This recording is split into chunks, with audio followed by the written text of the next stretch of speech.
লোকসভা ভোটে ৩ পুরসভায় পিছিয়ে রোষে বন্ধ উন্নয়ন। শহরের মানুষ বেশি চালাক, তাই ১ টাকাও নয়।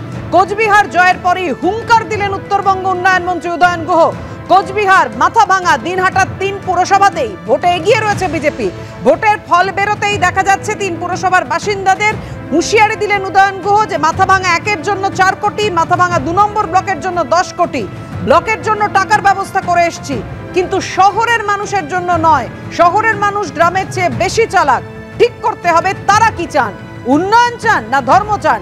ঠিক করতে হবে শহরের মানুষকে, এভাবেই হুঁশিয়ারি দিয়েছেন উদয়ন গুহ। দেখুন,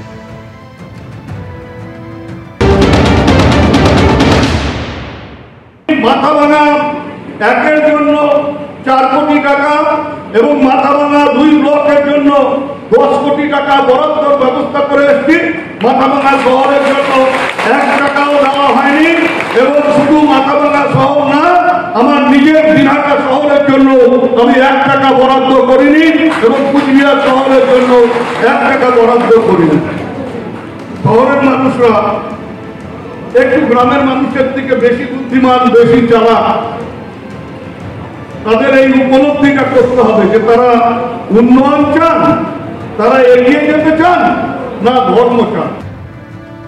অর্থাৎ রীতিমতো হুঁশিয়ারির সুর শোনা গেল উত্তরবঙ্গ উন্নয়ন মন্ত্রীর গলায়। লোকসভা ভোটে ৩ পুরসভায় যেহেতু তৃণমূল পিছিয়ে, তাই রোষে বন্ধ উন্নয়ন। সাফাই দিয়ে কি বললেন উদয়ন গুহ, দেখুন। মাথাভাঙা পুরসভাকে কিছু পাবে না, সবাই পাবে, কিন্তু প্রথমে একটু গ্রামের লোক যারা ভোট দিল বেশি, যাদের সমস্যা বেশি, তাদেরটা করি, মানে পরে পাবে। তাহলে উপলব্ধিটা আর একটু হোক যে কিছু পেতে গেলে কিছু দিতেও হবে। তাহলে প্রথম অবস্থায় তারা বঞ্চিত থাকছে। প্রথম অবস্থায় শহর সব বঞ্চিত না, মানে প্রথম অবস্থায় পাওয়ার যোগ্য সেইটুকু পাবে। মাথাভাঙা ১, মাথাভাঙা ২-এর জন্য তো বললেন যে ১৪ কোটি টাকা। ৫ টাকা দিয়ে যদি আমি এখন ১০ টাকার রসগোল্লা খেতে চাই, তা তো হবে না। ৫ টাকার জন্য ৫ টাকার মিষ্টি বরাদ্দ। অর্থাৎ সাফাই দিয়েও তিনি বলছেন যতটুকু যোগ্য ততটুকুই মানুষ পাবেন। সাফাই দিয়ে এটা তো শোনা গেল উত্তরবঙ্গ উন্নয়ন মন্ত্রীর গলায়। এবার ড্যামেজ কন্ট্রোলের চেষ্টা করলো তৃণমূল।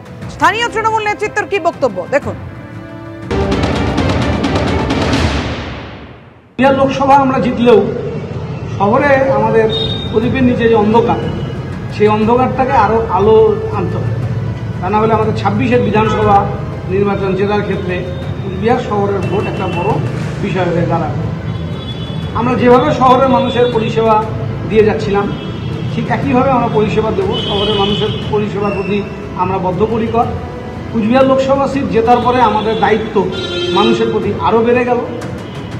আমাদের কোনো আক্ষেপের কোনো জায়গা নেই, কোনো আমাদের অভিমান নেই যে আমরা এত কাজ করেও আমরা কেন ভোট পাইনি। লক্ষ্মীর ভান্ডার নিয়েও সমালোচনা করলে দেখে নিতে চাই। লক্ষ্মীর ভান্ডার নিয়ে এবার হুঁশিয়ারি উত্তরবঙ্গ উন্নয়ন মন্ত্রীর গলায়। তালিকা থেকে নাম বাদ দেওয়ার ক্ষমতা দেওয়া হোক জনপ্রতিনিধিদের। লক্ষ্মীর ভান্ডার নিয়ে ঠিক কি বলেছেন উত্তরবঙ্গ উন্নয়ন মন্ত্রী, দেখুন।